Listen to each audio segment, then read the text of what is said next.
अस्सलाम वालेकुम स्टूडेंट्स। हमारा आज का टॉपिक है ब्लैक बॉडी रेडिएशंस।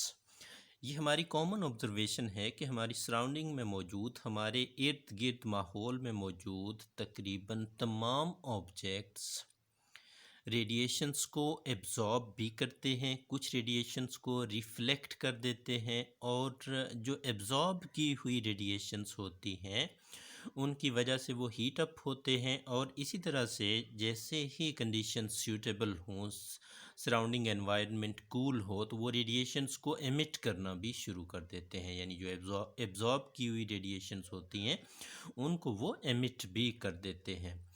तो इसी असूल को मद्देनज़र रखते हुए हम लिबास का तयन भी करते हैं। हम गर्मियों में लाइट कलर्स को प्रेफर करते हैं क्योंकि वो अच्छे रिफ्लेक्टर होते हैं, एब्जॉर्बर ज़रा वीक होते हैं वो। और यही चीज़ हमें गर्मियों में चाहिए होती है कि रेडिएशन ज़्यादा से ज़्यादा हमारे बॉडी तक ना पहुँचे, रेडिएशन एनर्जी। इसी तरह से अगर सर्दियों की बात करें तो सर्दियों में हम डार्क कलर्स को ज़्यादा चूज़ करते हैं, ज़्यादा पसंद करते हैं। उसकी वजह भी यही होती है कि चूँकि डार्क कलर्स अच्छे एब्जॉर्बर होते हैं रेडिएशंस के, और जितनी ज़्यादा रेडिएशंस एब्जॉर्ब होंगी उतना टेम्परेचर बढ़ेगा, हमारा बॉडी हीट अप रहेगा और हमें सर्दी का कम एहसास होगा। और डार्क कलर्स में भी देखें तो जो ब्लैक कलर है वो सबसे अच्छा एब्जॉर्बर होता है, लेकिन परफेक्ट एब्जॉर्बर नहीं होता।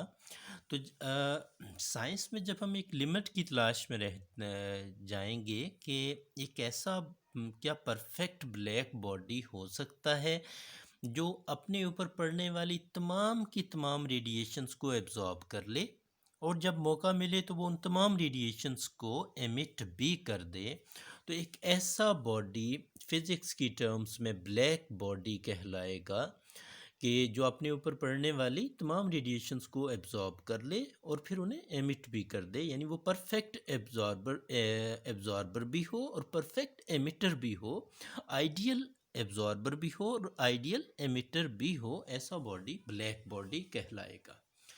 तो ऐसा बॉडी नॉर्मली तो जितना भी ब्लैक आप किसी बॉडी को कोट कर लें तो ऐसा नहीं मिलेगा। हाँ, एक टेक्निक है जिसकी मदद से हम एक ब्लैक बॉडी बना लेते हैं, और वो होता है कि एक नॉन रिफ्लेक्टिंग ऑब्जेक्ट लें, सॉलिड हो, नॉन रिफ्लेक्टिंग ऑब्जेक्ट, उसके अंदर एक हॉलो कैविटी बना ली जाए। जिस तरह से ये इस फिगर में आपको इस सॉलिड के अंदर ये कैविटी बनाई हुई दिखाई गई है, और इस कैविटी को अंदर से लैम्प ब्लैक कोट करना है, यानी इंतहाई ब्लैक कोटिंग इसके ऊपर करना है। और ये एक छोटी सी ओपनिंग है, एक छोटा होल है। इस होल के ज़रिए रेडिएशंस इस पर इंसिडेंट भी की जाती हैं, और जब ये रेडिएशंस बाहर निकलेंगी तो बाहर निकलने का भी यही रास्ता होगा। तो जब अब ये परफेक्ट ब्लैक बॉडी कैसे हो गया, तो जब इस पर रेडिएशन यहाँ से एंटर की जाएगी तो ये रेडिएशन ये इस जगह जाएगी, और इसका कुछ हिस्सा यहाँ जाके जब स्ट्राइक करेगा एक सरफेस को तो एब्जॉर्ब हो जाएगा, और बाकी जो कुछ हिस्सा है जो रिफ्लेक्ट होगा, सारी एब्जॉर्ब नहीं होगी ये याद रखिएगा, तो वो रिफ्लेक्ट होके यहाँ आएगी। यहाँ उसका कुछ हिस्सा यहाँ एब्जॉर्ब हो जाएगा, यहाँ से फिर रिफ्लेक्ट होगी, बाकी जो पार्ट है वो रिफ्लेक्ट होके इस साइड पे जाएगा, और यहाँ जाके उसका कुछ हिस्सा फिर एब्जॉर्ब हो जाएगा। इसी तरह से यहाँ मल्टीपल रिफ्लेक्शंस होंगी, यानी हर स्ट्राइक पर इंसिडेंट रेडिएशन का कुछ पार्ट एब्जॉर्ब होता जाएगा, और बाकी पार्ट जो रिफ्लेक्ट हुआ है वो अगली रिफ्लेक्शन पर चला जाएगा और वहाँ एब्जॉर्ब होगा, और मल्टीपल रिफ्लेक्शंस के बाद वो सारी की सारी रेडिएशन इसी बॉडी के अंदर एब्जॉर्ब हो जाएगी। तो इस तरह से वो जो परफेक्ट एब्जॉर्बर वाली बात है, आइडियल एब्जॉर्बर वाली बात है, वो यहाँ पर पूरी हो जाएगी। जितनी भी रेडिएशन इसके अंदर आएंगी वो सारी की सारी इसी के अंदर ट्रैप हो जाएंगी, इसी के अंदर एब्जॉर्ब हो जाएंगी, और जब कंडीशन सूटेबल होंगी तो इसमें से फिर वो आसानी से निकल भी सकेंगी। तो इस कैविटी की मुनासबत से इस ब्लैक बॉडी से निकलने वाली रेडिएशंस को हम कैविटी रेडिएशंस का नाम भी देते हैं।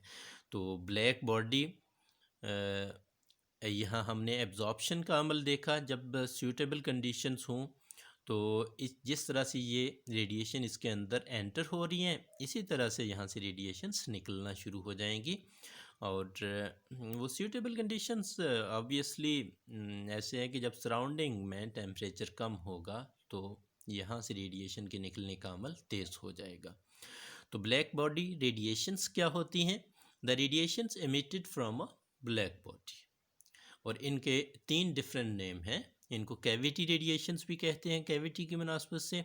टेम्परेचर रेडिएशंस भी कहते हैं, क्योंकि जब भी रेडिएशन कहीं पर एब्जॉर्ब होती हैं तो टेम्परेचर बढ़ता है, और जब रेडिएशंस निकलती हैं तो टेम्परेचर कम होता है। तो टेम्परेचर के साथ चूँकि इनका प्रोपोर्शनैलिटी रिलेशन है, इस मुनासबत से इनको टेम्परेचर रेडिएशंस भी कहते हैं। और तीसरा नाम इनका होता है, ब्लैक बॉडी के नाम की मुनासबत से, ब्लैक बॉडी रेडिएशंस।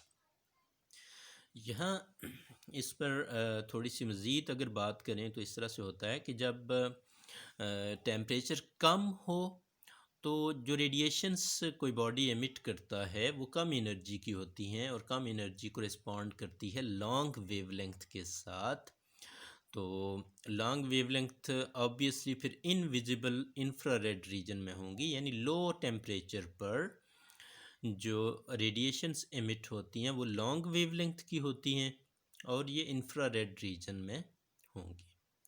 इसी तरह से हाई टेम्परेचर पर जो रेडिएशन एमिशन होती है उसकी प्रोपोर्शन शॉर्टर वेवलेंथ्स की बढ़ जाती है, यानी एमिटेड रेडिएशंस में शॉर्टर वेवलेंथ्स ज़्यादा होते हैं, यानी हाई एनर्जी रेडिएशंस ज़्यादा निकलना शुरू हो जाती हैं हाई टेम्परेचर्स पर। तो थर्मल रेडिएशंस भी इन्हीं रेडिएशंस को कहते हैं कि जब एक बॉडी हीट किया जाए तो वो एमिट करता है रेडिएशंस को, और इन रेडिएशंस को हम थर्मल रेडिएशंस का नाम देते हैं।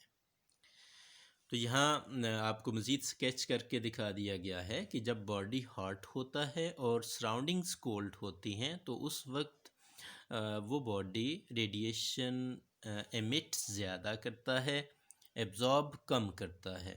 और जब एमिट ज़्यादा करता है तो इसका मतलब है उसका टेम्परेचर कम होना शुरू हो जाता है, यानी इट टेंड्स टू कूल। तो इसी तरह से अगर बॉडी ठंडा हो, कोल्ड बॉडी हो और सराउंडिंग्स हॉट हो, तो उस वक्त वो रेडिएशंस एब्जॉर्ब ज़्यादा करता है और एमिट कम करता है, और चूँकि एब्जॉर्ब ज़्यादा करता है तो इट टेंड्स टू हॉट, यानी उसका टेम्परेचर बढ़ना शुरू हो जाता है। तो मज़ीद अगर ये लो टेम्परेचर, हाई टेम्परेचर और इस कॉन्सेप्ट को वजात करें तो एक एग्ज़ाम्पल है हमारे पास, और वो है कि प्लाटिनम वायर को जब हीट किया जाता है तो शुरू में इसका नॉर्मल अपना कलर होता है, और जब 500 डिग्री सेंटीग्रेड तक इसको हीट किया जाता है तो that turns to dull red, यानी वो प्लाटिनम डल रेड कलर में हो जाती है। यानी शुरू में 500 डिग्री से कम टेम्परेचर पर क्या था कि इंफ्रारेड रीजन की रेडिएशंस निकल रही थी, और वो हमें दिखाई नहीं दे रही थी, वो विजिबल रीजन में नहीं थी। लेकिन 500 डिग्री सेंटीग्रेड तक पहुँचे तो जिस तरह यहाँ हमने देखा कि हाई टेम्परेचर पर body emits radiation of short wavelength, तो और शॉर्ट हुआ वेवलेंथ, डल रेड में पहुँच गया जो हमें दिखाई देने लगा। फिर 900 डिग्री सेंटीग्रेड पर वो चेरी रेड हो जाएगा, यानी और थोड़ा सा शॉर्ट हो जाएगा वेवलेंथ।